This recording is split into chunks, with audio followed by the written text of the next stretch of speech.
انوکھا گاہک۔ فیض ایک مشہور آرٹسٹ تھا۔ فیض آرٹسٹ پینٹنگ کے حوالے سے بہت مشہور تھا۔ اس کی بنائی ہوئی تصویریں بیرون ملک میں بھی پسند کی جاتی تھیں۔ اب تک وہ کئی ایوارڈ اور انعامات وصول کر چکا تھا۔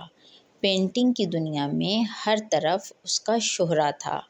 اس کی بنائی ہوئی قد آور شاہکار تصویر گزشتہ ماہ ایکسپو سینٹر میں نمائش کے لیے رکھی گئی تھی، جو ہر شریک محفل کی توجہ کا مرکز بنی رہی۔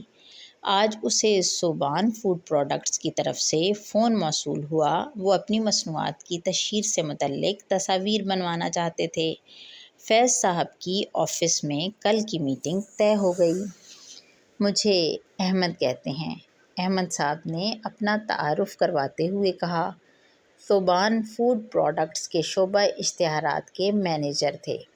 فیض، آپ کی شہرت ہمیں آپ کے پاس کھینچ لائی ہے۔ ہمیں آپ سے چند تصاویر بنوانی ہیں۔ احمد صاحب نے خیریت پوچھنے کے بعد کہا، مجھے بہت خوشی ہوگی۔ یہ کل 10 تصاویر ہیں۔ آپ ان کا کیا معاوضہ لیں گے؟ احمد صاحب نے تصاویر کا سائز سمجھاتے ہوئے پوچھا۔ آپ نے تصاویر کیا بنوانی ہیں؟ انہوں نے پوچھا۔ دراصل ہماری کمپنی جاندار کی تصاویر نہیں چھاپتی، اس لیے پہلی تصویر یوں ہوگی: ٹافی کے ڈبے کو ایک طالب علم اپنے اسکول بیگ میں رکھ رہا ہے۔ صرف اس لڑکے کے بیگ میں رکھتے ہوئے دکھائیں، لڑکے کا چہرہ نظر نہ آئے۔ یہ کیسی تصویر ہوئی؟ پورے لڑکے کو اس زاویے سے دکھائیں گے تو تصویر خوبصورت لگے گی۔ فیض صاحب نے انہیں وہ زاویہ بتایا۔ نہیں، ہم چاہتے ہیں کہ صرف ہاتھ، اسکول بیگ اور ہماری مصنوعات کا ڈبہ دکھایا جائے۔ احمد صاحب نے کہا، مگر یہ کیسے ہو سکتا ہے؟ بھلا یہ بھی کوئی تصویر ہوگی؟ آخر لڑکا دکھانے میں حرج ہی کیا ہے؟ اور کیا باقی تصاویر بھی ایسی ہی ہوں گی؟ فیض چلا سے اٹھے۔ جی بالکل، وہ بھی ایسی ہی ہوں گی۔ احمد صاحب نے کہا، بھئی ایسی بے تکی تصاویر بنانے سے معذرت۔ فیض صاحب نے بہت بڑے معاوضے کی پیشکش کو ٹھکراتے ہوئے تصاویر بنانے سے معذرت کی۔ اس طرح تو میری ساکھ متاثر ہوگی، تصویر اچھی نہیں ہوگی۔ فیض نے کہا، مگر اس کی اجازت نہیں، ایک ذات اس کی اجازت نہیں دیتی۔ کیا مطلب؟ کون روکتا ہے؟ فیض صاحب کا تجسس اس جملے سے بڑھا۔ ایک وہ ذات ہے، المصور جل جلالہ، تصاویر بنانے والا، اس کی طرف سے اجازت نہیں ہے۔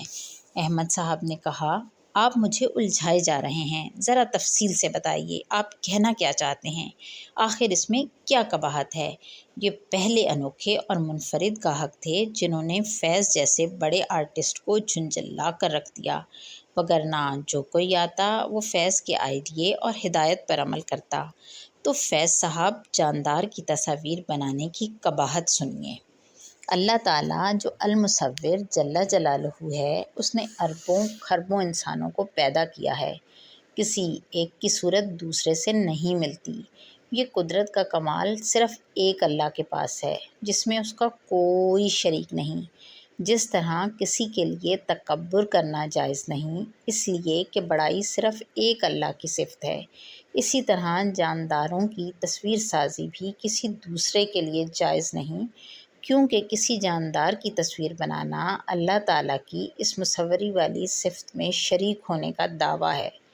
فیض صاحب یہ وضاحت سن کر چونک اٹھے۔ ان کا موبائل بج رہا تھا، مگر وہ بات سننے میں اس قدر محو تھے کہ موبائل نہ اٹھایا بلکہ سوئچ آف کر کے ایک طرف پٹخ دیا۔ لیکن میں تو کئی عرصے سے بنا رہا ہوں اور 35 سال سے آرٹ کے شعبے سے منسلک ہوں۔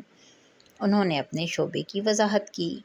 فیض صاحب، دوسری بات یہ ہے کہ گزشتہ امتوں میں لوگوں نے اپنے بزرگوں کی تصاویر کو یادگار کے طور پر اپنے عبادت خانوں میں اس لیے رکھا تاکہ انہیں دیکھ کر ان بزرگوں کی عبادت گزاری کا نقشہ سامنے ہو اور ہمیں خود بھی عبادت کی توفیق ہو۔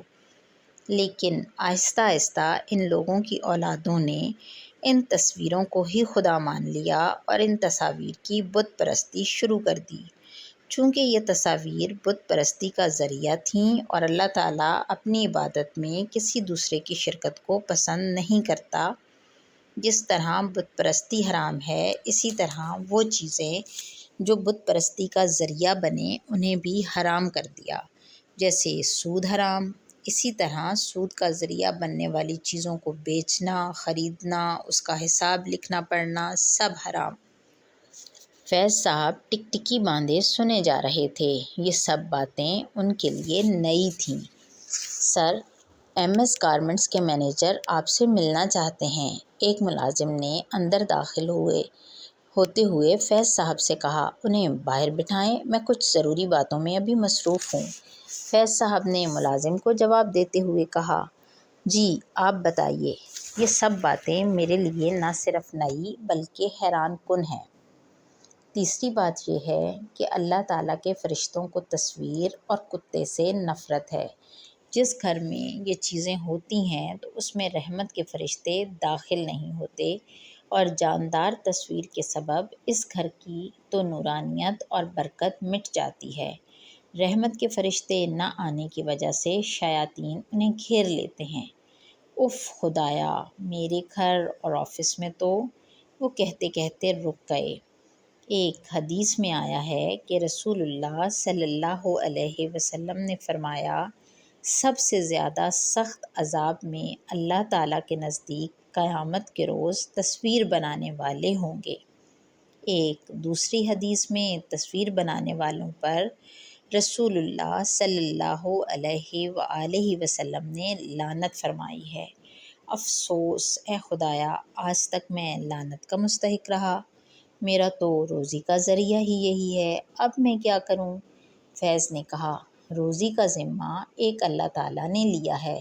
جیسے وہ پہلے روزی دیتا رہا ہے اور آپ اس کی رضا میں جاندار تصاویر بنانے سے گریز کریں گے، اب بھی وہی روزی دے گا۔ احمد صاحب نے کہا، آپ دعا کریں، میں کوشش کرتا ہوں کہ صرف غیر جاندار چیزوں کی تصاویر بناؤں۔ یہ کہہ کر انہوں نے وہ تصاویر بنانے کا وعدہ کیا۔ احمد صاحب نے انہیں منہ مانگا معاوضہ دیا۔ انہوں نے یہ ساری تصاویر بنانے کے لیے 1 ماہ کی مہلت مانگی۔ آج ایک انوکھے گاہک نے انہیں بہت کچھ سوچنے پر مجبور کر دیا، بلکہ ان کی زندگی کی کایا ہی پلٹ گئی۔ احمد صاحب وعدے کے مطابق 1 ماہ بعد آئے تو انہوں نے فیض کے دفتر کے باہر فیض صاحب کے ہاتھ سے لکھی ہوئی انتہائی خوبصورت رائٹنگ دیکھی۔ یہاں جاندار کی تصاویر نہیں بنائی جاتیں، جاندار تصاویر بنانے والے احباب زحمت نہ فرمائیں۔ شکریہ۔